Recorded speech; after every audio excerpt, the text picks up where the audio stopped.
Welcome to Amintro Family, the podcast, brought to you by Chartwell Retirement Residences. I'm your host, Jeff Sammut.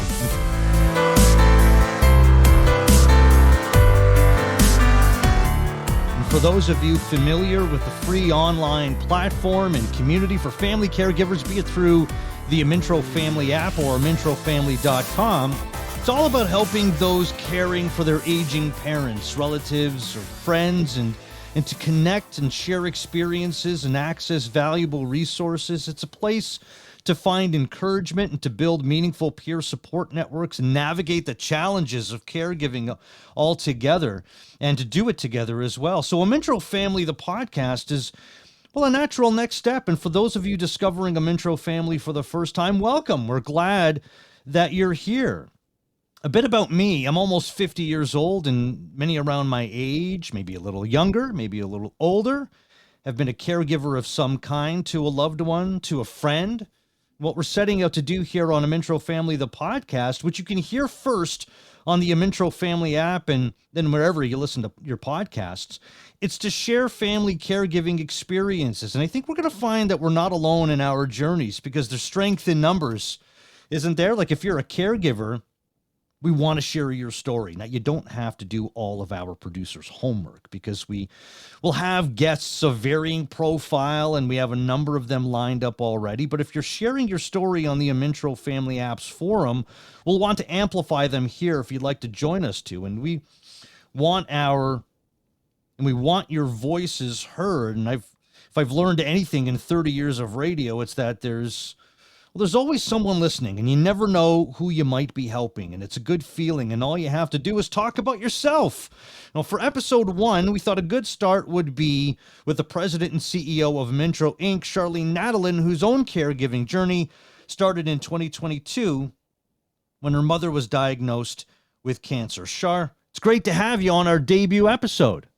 It's exciting. I'm beyond ecstatic to be here and to be the first inaugural person having the conversation about what caregiving is all about from my perspective. Yeah, the first of many. We're excited to hear from you on that front. And look, we go way back, Char. You're one of my best friends and favorite people all together. As I've told you off air many times, my wife and I just, we marvel at your brilliance every time your name is mentioned. No, we love you. And I want to thank you for the opportunity for hosting this podcast and going to be meeting some amazing people. And thank you for creating Amintro in the first place. And I wanted to go back, Char, with that, first and foremost in our discussion today, to how Amintro got started. And it was your mother that inspired the idea.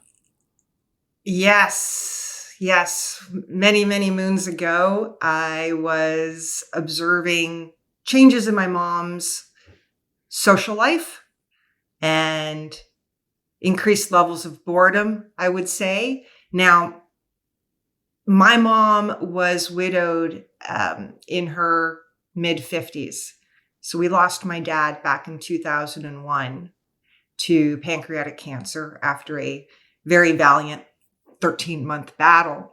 And as the years progressed, my mom continued working and had a social life.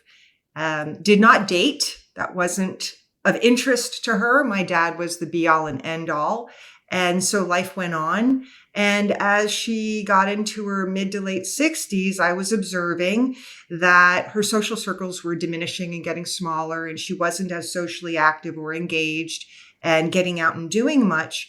And there were 2 reasons for it that she shared with me, which was there were things that she wanted to do and experience, but her circle of friends weren't interested in those interests. Or the circle of friends that she was socializing with, they continued to do the same thing over and over again. It was sort of getting old and a bit boring. And so, perched in my home in Canada, what could I do about it? And was this just isolated to my mom and her specific reality and my family's reality? And I was concerned. And so I was raised not to complain, to quote my father, do something about it or shut up. Yeah. And so I thought, all right, I don't see anyone else doing something about it. that would be specifically of value to my family and to my mom. And so that led me down the path of, investigating and speaking to countless senior citizens about their realities and situations and circumstances. And that led to the development of Amintro Inc., which is a technology company. And our first social networking platform and app was Amintro Friends. And it's specifically for adults 50 plus to connect online through the platform. We're an icebreaker for the purposes of friendship. So we provide friend suggestions. And what makes us quite unique is that we connect people at very local levels, because we actually want them logging off and meeting in person, because, virtual virtual facilitates, but it doesn't truly build the friendships and the connections like it is to sit down with somebody in person. So we actually want our members logging off and meeting in person. And so, yeah, this all was started out of love for my mom and wanting her to thrive and live her best life and enjoy and be with me for as long as possible. Yeah. And so, yes, Mom. How was it though, like at that time of your life? Because in a very professional way, you would end up being a caregiver to your mom, in that you're trying to help her socially connect with others and to find happiness that way. How was it though at that point of your life, personally and professionally, to really do drop everything and say, hey, this is where my focus needs to be. This is something I need to build. And as time would go on, you'd find that this is not only necessary for your mother, but necessary for a lot of other people as well. What was it like to drop everything and say, I got to do this? Really great question. It was uplifting. Yeah. And it was.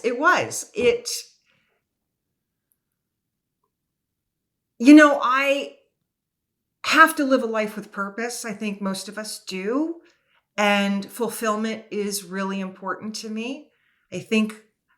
I fear the mundane and love challenges. And this really mattered to me. I don't do anything if it doesn't really matter to me. And this was a powerful driving force. Love, quite frankly, is a powerful driving force. And to, I guess, be my father's daughter and not complain, but rather do something about it, was part of my upbringing, my work ethic, maybe part of my core values of being able to contribute. And so when I made that giant leap of faith, believing in myself and the vision of actually helping many people, it felt really good. That's great. You said something there, love being a driving force. And like we've talked about, this is what we're going to be doing on this show, is talking to caregivers, and we're going to get different experiences. We're going to get some caregivers that are right in the thick of it, and you feel like you're in quicksand. And we're going to talk about what their journey is like at that point.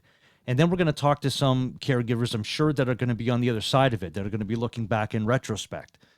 That's kind of where I'm at, in that my father passed away from Alzheimer's a few years ago.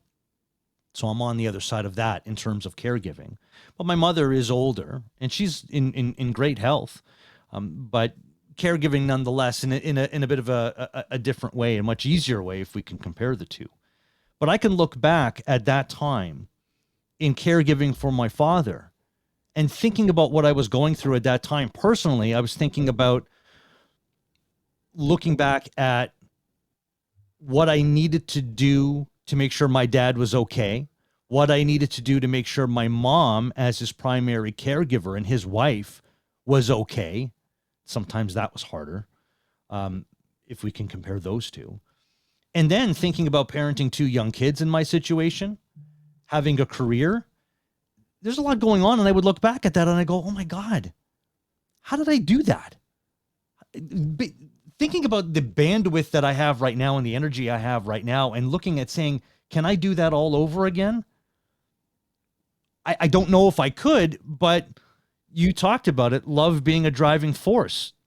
And I think that's going to be a common thread in this show when we talk to caregivers, where they might be on the other side of it, or they might be in it and thinking, well, how am I getting through this? And it's as you said, love being the driving force. 100%. It's, I mean, I chose not to have children. I'm a wonderful aunt, and I think a role model for my nieces and my nephews, and I love that role. I love that relationship that I have with them. That being said, I remember having a conversation with my sister-in-law when she gave birth to my youngest nephew, and she was changing diapers, and I was like, I have to leave the room. I don't think I can stomach. I can't stomach this. And in my head, I thought, my gosh, I'm totally a dog person, and I've got no problems scooping up after the dog, like no issue whatsoever. And here's my beautiful, beautiful little nephew that, I would just do anything for. And I think I'm going to be sick. And so I said to my sister-in-law, I don't think you can leave him with me because I wouldn't be able to change his diapers. And she's like, Char, you will be amazed at what you will do, touch, get covered in. Yeah, it's true. For love. It's true. And you know what? She was right, because she absolutely left me with him. Yeah. And it was like, this baby had to be clean, like nothing's spotless, right? And it got in, like, it's amazing. You have no idea. I think we have no idea what we're capable of. And I think that we assume we're not, out of the lack of experience. But once you are in a scenario or a situation, I think we all amaze ourselves at what we are willing to do and would do for love. It is extremely powerful. And, I've had many conversations with caregivers like myself about their journeys, and afterwards, recently, just a few weeks ago, and similar situation to you, where dad was sick for a number of years, and she was taking care of dad and supporting mom emotionally, more so. And then unfortunately her father passed away, and a few months back, and we were talking about that and how she's now stepped up even more so for her mom, to be there to comfort and support and make sure mom's not alone. And I was like, how are you doing? Because it's a lot. And she referred to this phase or stage of her journey, which is still caregiving, as the hangover. The hangover as it pertains to having lost her father after all that time. And now she's still in it in a different capacity. And I just thought, this is the first time in all the countless conversations I've had with people that someone has referred to it as a hangover. And I'm like, what's interesting is no two hangovers necessarily are the same. It depends on what you drank the night before, and so the analogy is just that. Yeah.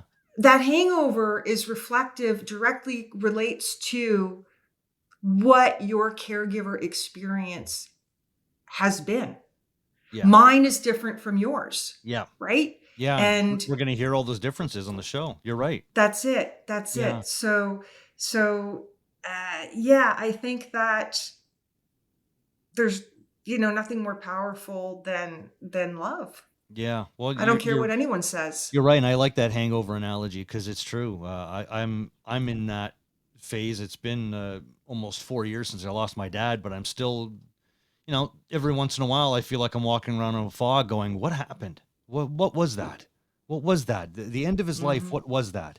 And all of the feelings that were conjured up afterwards and everything that you deal with since that you unpack. It's a lot to deal with because it's not just what needs to be done physically. It's also caring for those that are caring for those you love, and dealing with all the emotion yourself as well. That's something we'll unpack on this show and future episodes as well. You talked about a friend of yours that had cared for her dad and then cared for her mom. Well, you were in that same boat, and you and I have had many conversations over the years, off air, on air. And I don't know too much about your caregiving journey with your dad. Um, you said he passed away in 2001. Yes. A slightly younger version of yourself at that time. What kind of role did you play then in caregiving for your dad? Was distance an issue at that time?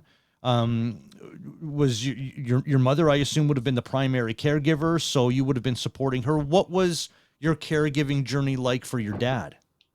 It's so interesting because the inspiration for Amintro Family was my mom's diagnosis and then me stepping in as her primary full-time caregiver. And only literally, I think a week ago, I realized that this is the second major situation in my entire life where I actually I'm a caregiver. And the first one was with my dad back in 2000. So my family lives in South Florida, Mhm. and I'm in Canada. And my dad was diagnosed, like I said, with pancreatic cancer. I was just starting my career, Yeah. building a life, my life for myself, making them proud, Yeah. supporting myself, some independence, and our family gets hit with a death sentence. It was horrible. And so I actually knew I was going to drop absolutely everything to return to Florida, to be there for as long as possible for my family and to get as much time with my dad as possible. And so the very next morning after I got the phone call from my dad telling us the situation, I went into my boss's office to share the information and let it be known that I was going to be returning to Florida and that this conversation was either my resignation or if there was an opportunity to allow me to work from Florida, I intended to go down for 2 weeks, be there for my father and my family, come back to Canada for 2 weeks, take care of the clients and that in person. And the boss said, yes, do it. I'm not Really? accepting a resignation. Yeah, she did. Which, I bawled my eyes out in the office and immediately flew home, worked out of my parents' den. Internet was like, remember that dial up. Yes. Oh gosh. And I was able for 13 months. We had dad for 13 months. I spent 2 weeks with him and my mom and my younger brother in Florida every month. Wow. So you kept And going back and so forth. I did. Yes, I Hmm. did. And so what that looked like was I helped clean the house. Like my mom was working. My parents owned a construction company, and I grew up I grew up in it. My father was Italian. He put us to work. And so I helped mom, like on the weekends. I would go into the model center, the presentation center of the homes, Mhm. put my suit on, and I would greet potential clients. So my mom had a break. And I would take dad to chemotherapy. And then we would go to um, this hot dog place. My father was Italian. Like, I grew up on pasta and polenta and vino at the table. He wasn't like a hot dog eater, but for some reason after chemo, he wanted to go to this hot dog dining place, Frankenstein's. So, it doesn't exist anymore. Um, every Monday after chemo, and we'd sit and we'd have a big stein of beer, each ice cold beer, and have hot dogs and fries. Yeah. And I would just spend my time with him. I'd be there at home taking care of him as the chemo kicked in. So Monday was not too bad. He worked, and then the chemo Tuesday and Wednesday hit hard, and he was kind of bedridden. Thursday, he was getting back around, and then we were good. And then the cycle started again on Monday. In the meantime, while he was resting, I'd be working, making phone calls, that sort of thing. So I was there to, you know, comfort my mom, my dad, and my brother. There was, concern. He was younger, much, he's 3-year age difference. I'm the older one, and wanted to make sure he was handling it, talking about it. My brother's more of an introvert. He's a bit quieter. So I'm the talkative one, as you can tell. And so it was very much support, emotional support. I'm also I would say more comical of the two of us. So tell a good story. I could get my parents laughing. And so it was just, a bit of stress relief and good family time. And just, that was the role. My mom was the primary caregiver. My mom was a nurse in her prior career. And so thank God for that, because she was able to really take care of our dad through the process, because she knew the signs and knew what to do and knew how to make sure he was comfortable. And in the final month, I was able to escort my aunt here in Toronto, so my Zia here in Toronto, to Italy. And we met my dad at the airport in Venice because he was there to say goodbye to his mom and his other siblings. Wow. How was They that? were not aware. They did not know. They didn't know that he was ill?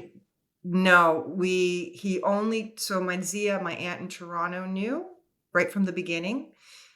And one of his sisters in Italy, quite frankly, the strongest, toughest one, she was aware. No one else knew. He didn't want to break his mother's heart. And so he went with the story that he had an ulcer, and that's why he'd lost so much weight and his coloring was off and he didn't have much of an appetite. So when he was there, And he was saying goodbye to them, but they weren't aware of it? they didn't know. They weren't Yeah, aware. it And was, yeah, how long before he passed away was this trip? 5 weeks. No, that close? Yeah, he was supposed to stay in Italy for a month Mhm. and had to cut it short. And so my mom got him on a plane sooner, and I got a phone call. I was back in Toronto by this point and got a phone call from my mom one day and said, "You don't have to get on a plane today, but you need to get on a plane in a couple of days Mm, because it's time." yeah. And so I did. And I got to spend the final, I guess, 5 days with my dad, cleaning out the liquor cabinet. So this is caregiving. He wanted to go through the liquor cabinet and get rid of the garbage booze and leave the good stuff and have it organized. And, he just wanted to leave things in a good place for my family, right? For Yeah. my mom. And so now my task at caregiving while my mom was at the office working was hanging out with my dad and having conversations or watching over him while he was sleeping, and just spending time there. making them laugh or taking his mind off of things. Yeah, But that's yeah, right. it was, yeah. You know what I want to know? In that role of caregiver for your dad, supporting your mother as you did, I want to know what it was like for you every time you had to get on a plane to go back to Canada and know that you were leaving for a couple of weeks. I mean, maybe various trips back to Canada, the feelings would have changed based on your dad's condition. But how did you feel leaving, having been with your parents and your dad for a couple of weeks? How did it feel every time? No one's ever asked me that question. I'm I'm an optimist, and I look at things like 14 days. I'll be back in 14 days. Mm. You know, gonna take care of stuff. You're in good shape. The chemo went well. The tumors maintained its size. And so I was okay because it was just 2 weeks. And I knew that if it needed to be less than two, I could very quickly grab a flight and be home in 3 hours, 4 hours, right? So I think for me, I was okay. What got me was, I'd say, the increasing look on my dad's face when he was saying goodbye to me at the airport as the months progressed. Because I feel like I could see that he was thinking that that was going to be the last time he was going to see me. And that I can't handle, you know. Um, love is a double-edged sword. When my dad passed away, there was such a physical sense of relief that his suffering was over and he was at peace. And then the pain and suffering, amplified for my family and I. And I was like, all right, well, we're a tough family and we're going to get through this. And he raised us to be able to do this, right? And we're going to do it together. So it was heartbreaking, but I was like, I got it. I got it. I got to be there. I got to be strong for my mom now. And be a sister to my brother. And so, I remember the morning my dad passed away. It was at home and I was there in the bedroom with him and my mom and saw it happen. And my mom said, you just have to make one phone call because my father set everything up. You just have to make one phone call. It'll trigger everything. And I did. After I made that call, I went into the garage and I hid behind one of the tires. It's so stupid. I'm like 6 feet tall and I don't know how I thought I'd hide behind a tire, but I did. I didn't want my mom to come out and find me in the garage. It's so stupid what you like, in retrospect. Yeah. And I got down on just on my hands and knees curled up and I just bawled my eyes out. And it was this mix of like, I had to just get this off me and out of me and my body. There's so much stress, right? And then I pulled myself together. All right, got to do this now. Got to be tough for mom, clean up my face. What killed me after that was the amount of love that showed up in the form of flowers and fruit baskets and phone calls and the people that every time the knock at the door and it was like the florist and it was another, that broke me down. I could handle being strong for my mom and my brother and going through the processes of what we had to do. Yeah. But that love and that respect for our family and the people that showed up, that is what got me down, like took me down by the knees. Yeah, you don't expect that. You don't see that coming. No. Not that it's necessarily common. I think this is unique to your dad and a tribute to your dad and to your family. And I hope you accepted all of that because that's that's quite a compliment. And in talking about supporting your mother then on, how was it for you to then deal with what's going on in losing your father and saying, all right, now I've got to make sure my mom is okay and she's up on her feet. Yeah, so my mom, I stayed in Florida for another month after we lost dad, and then felt comfortable returning to Canada. I go home, Florida. I go home twice a year and continued doing that. So that was 2001 when we lost him.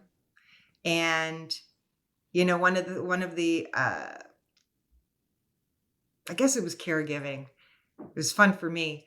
Was in 2007 I brought my mom back to it. My mom's Australian Mhm. and she hadn't been home in a long time. And so I planned this incredible trip and she met me in LA. I flew from Toronto, her from Miami, and she got to see parts of her homeland she'd never seen before. Like we went to the outback in Uluru and we slept on a catamaran for 2 days over the Great Barrier Reef. And she was a complete tourist. We got to cuddle koala bears and kangaroos.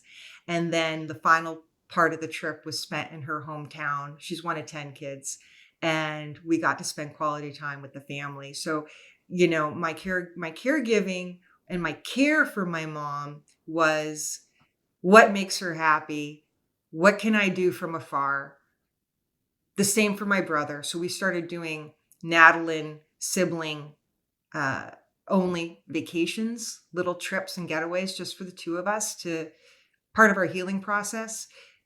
We were fortunate enough that we were we made the decision that we didn't want to be home for Christmas in the subsequent years after Dad passed. It was too painful, so we would go away for a week and spend Christmas, on some island somewhere.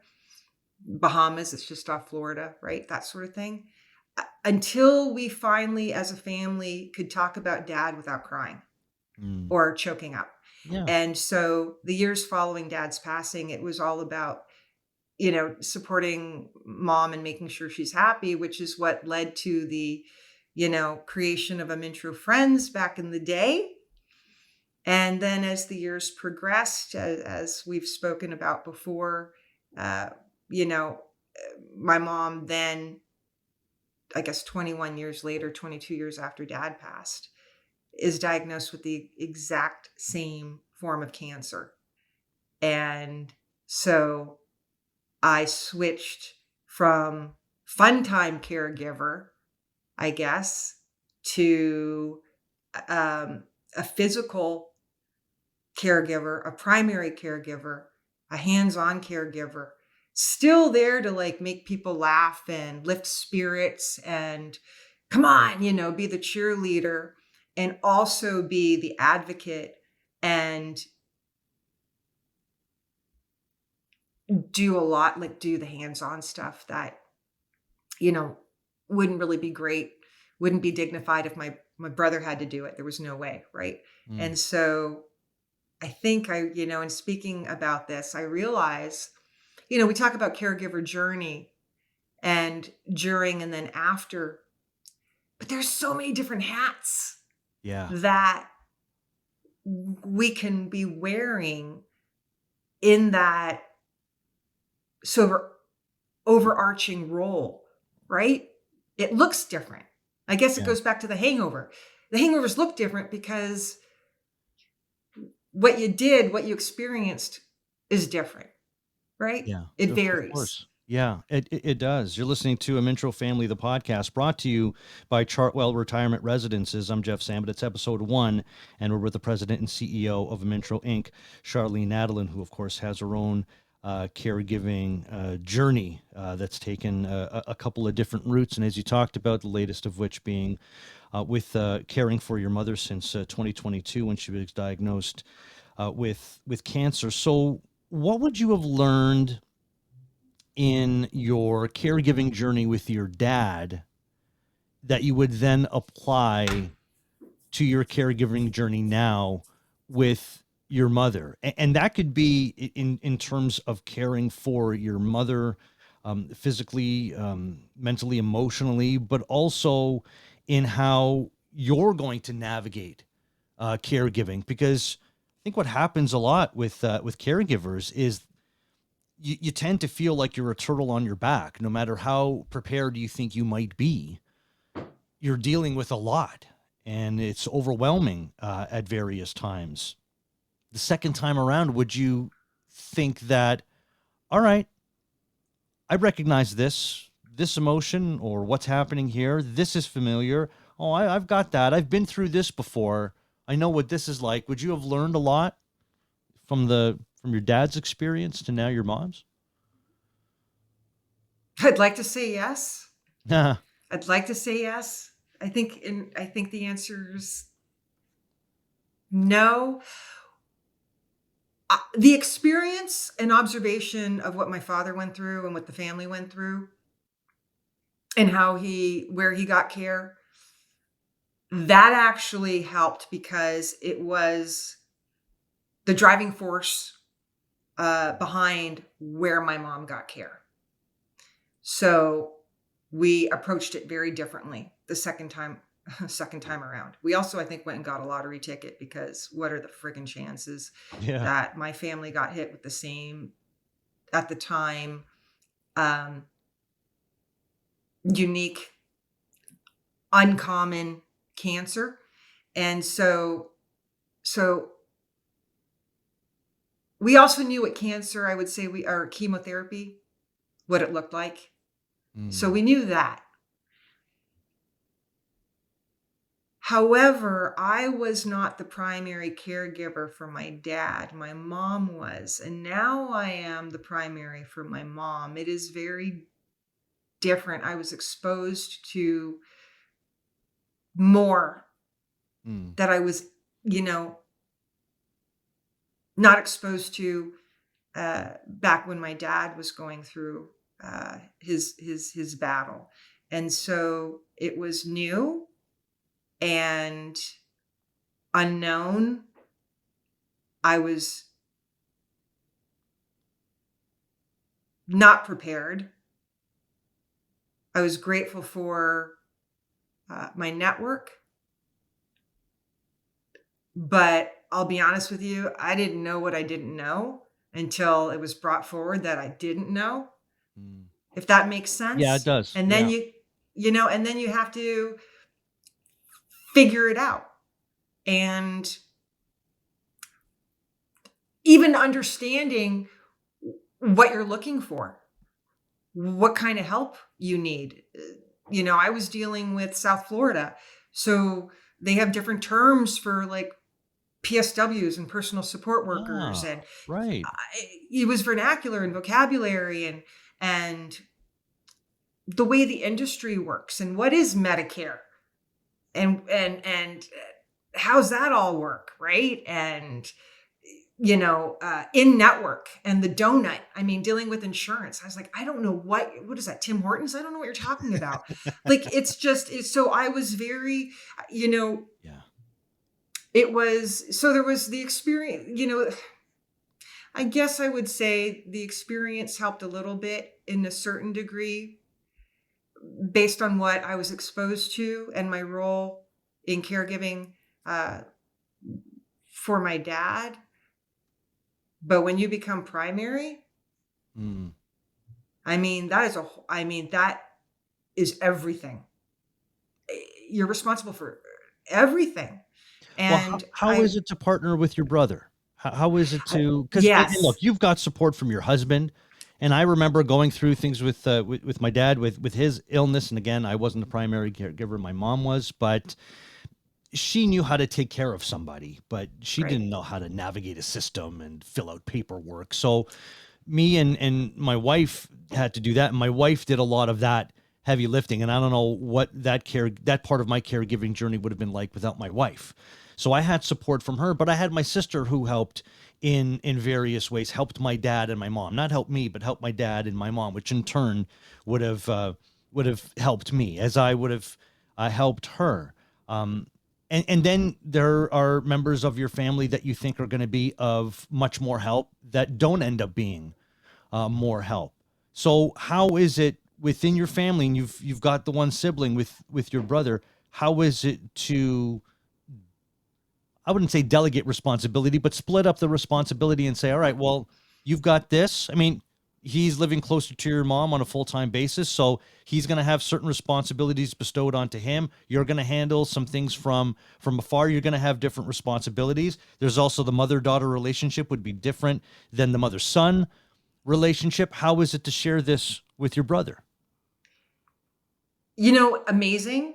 And I'm glad you brought it up because I don't want to give the impression that it was all on me. I am very blessed and to have an incredible family and an amazing baby brother. He's like taller than me, but he's still my baby brother, Andy.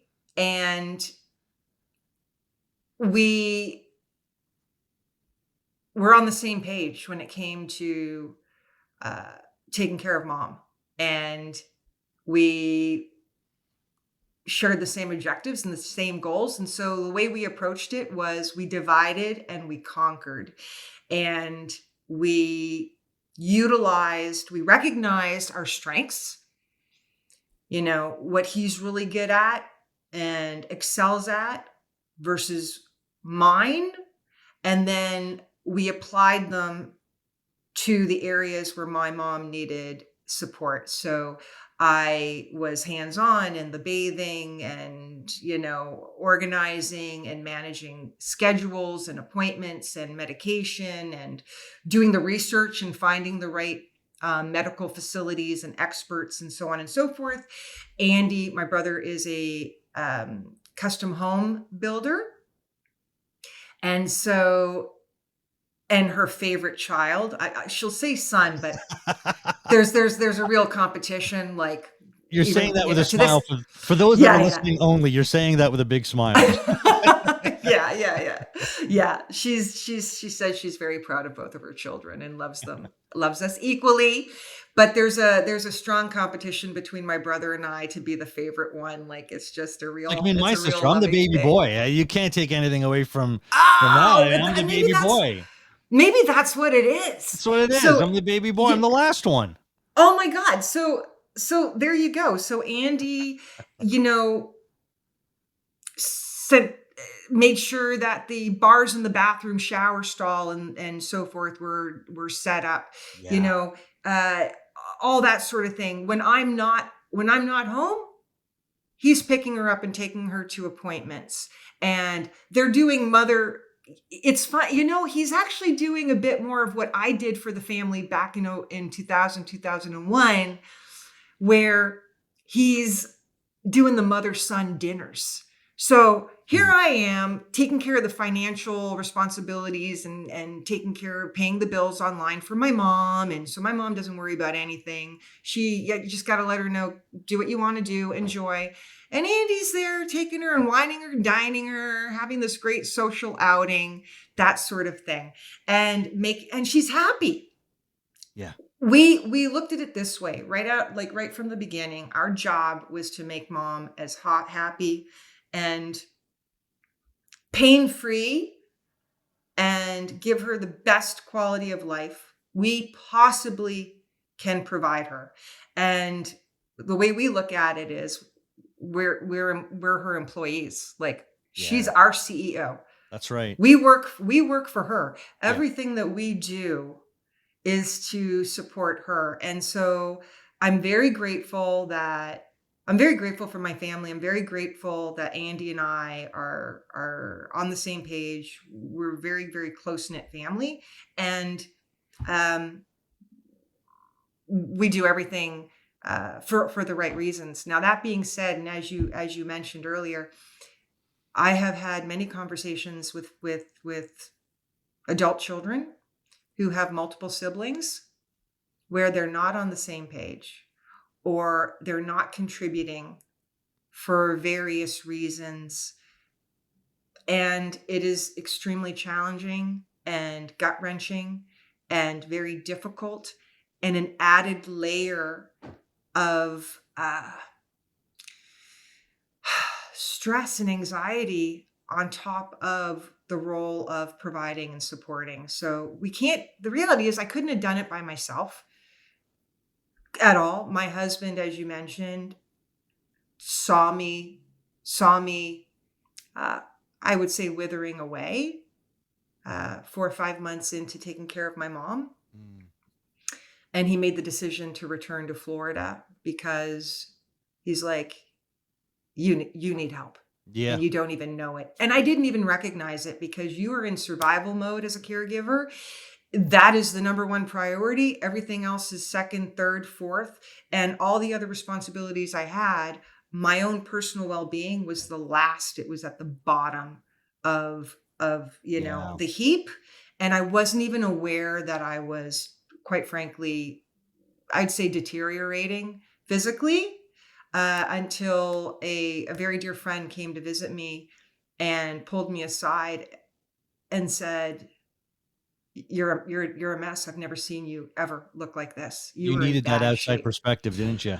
I wasn't even You're aware. I too in wasn't it. sur- You're too in it, right? And Yeah. so that was it. My husband was on the next plane down, and he stepped in. He, as you know, he's the cook in the family anyhow. Yeah. But I had him there. He was making the meals, and being the emotional support for me, for my mom, keeping her company, having another person there just so that I could like exhale and like know that there was a second set of eyes watching and helping, right? Because it's a lot. So I don't know, you couldn't do it in isolation. And unfortunately, there's a lot of people that have to Yeah. because they just have to. And The circumstances might be different. They don't have that kind that's of right. support system. That's right. And that's the whole sort of one of the key pieces of value for the Amintro Family App is there's millions of us globally, and it'll continue. That kind of number, that we shouldn't feel isolated. We shouldn't feel alone. There are people going through what you're going through that can absolutely relate and support you Yeah. because we're like all part of this. We are all either already part of it or we are going to be part of this members only club for caregivers. Yeah. It impacts everybody. Yeah, and we all think we have these very unique stories, and then it turns out they can be very similar to so many other people. Like we're going to have a comedian, Gavin Crawford, on this show eventually in an upcoming episode. And I remember a story about my dad. Again, he had Alzheimer's, and I thought I was alone in this story where my dad was like, I was just sitting there with him, and I'll end up telling the story a number of times on this show.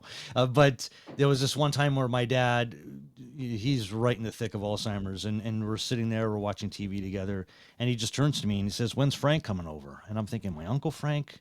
What Frank is he talking about? Is somebody coming over? And then I said, "Frank who, Dad? Who are you talking about?" And he goes, "Sinatra." Like my dad actually thought Frank Sinatra was coming over. He loves Frank Sinatra. Frank Sinatra had long passed by then too, right? So it was a double thing. He's not even around anymore, right? And I just, staying in his world, I said, "Soon, Dad. We're expecting him soon." "Oh, good. I haven't seen him in a long time." I said, "Yeah, me too." And I remember telling this story to Gavin Crawford, whose mother had Alzheimer's, and he has a number of these crazy stories that his mom had said or done in the throes of Alzheimer's that he found funny. That he uses kind of, that's a funny story. And telling a story about my dad, that's a funny story. I didn't mean to hang him out to dry, but it's a funny story, right? And I'm thinking, am I the only one that has this kind of not at all. You never know who you're going to run into. And I'm going to get him to tell those stories. So you'll hear that in an upcoming episode. There really is, when you find a strength in community, it's, you don't expect it. And then it's so welcome. So we're hoping we can provide that on the show. How's your mom now?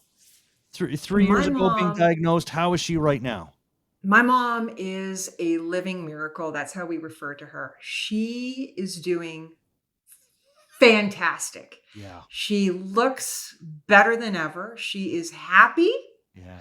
She really has no care in the world. She has the most incredible medical care team and is honestly living her best life.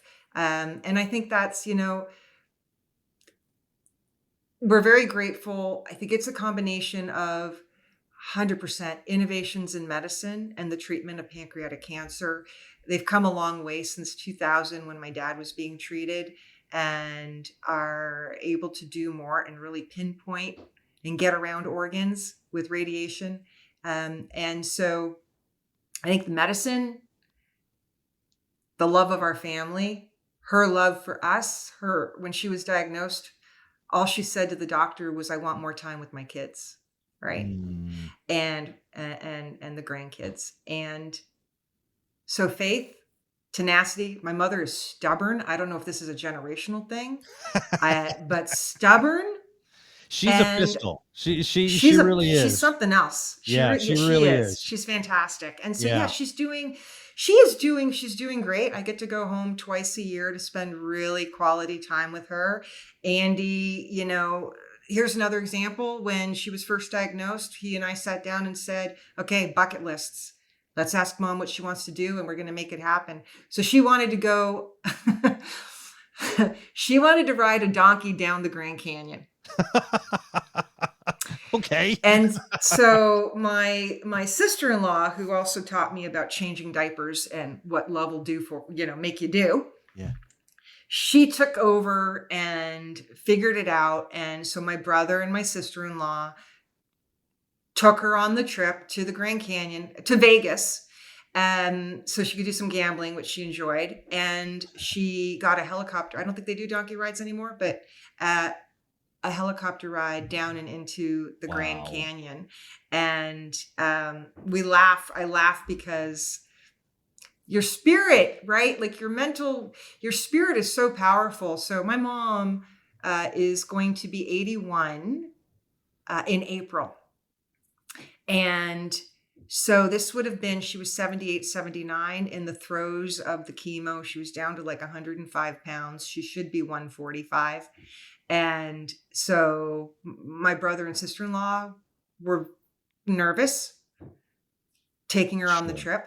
Yeah. And they came back and they said, we took a 79-year-old to Vegas, but we brought a 21-year-old back because she was like an animal. My brother, he's like, mom was a monster. You couldn't get her out of the casino. She was up at all hours. He's like, we're like 10 o'clock.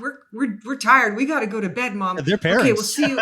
Yeah, right. Their parent. Exactly. And she was living her best life. So we're just like, maybe we just got to take her back to Vegas on a regular basis. Like this is sort of part of the treatment plan, right? Sure. And so actually, in fact, that's what we do. Like we take her down to the Hard Rock, Seminole Hard Rock in Lauderdale, which isn't too far from where the family lives. And she's loving it and living. So she's doing wonderfully 3 years post-diagnosis. Good. We're very grateful. And it's fantastic. Like good.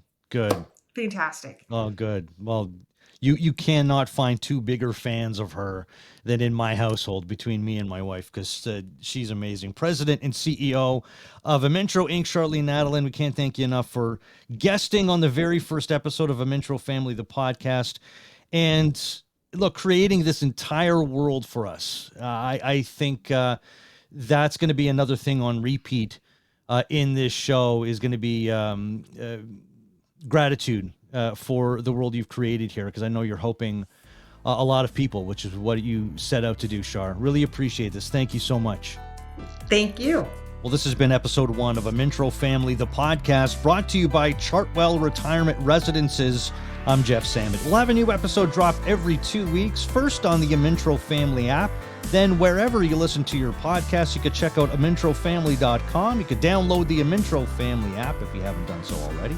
We want to hear your stories on the forum, and we'll share them here as well on Amintro Family, the podcast.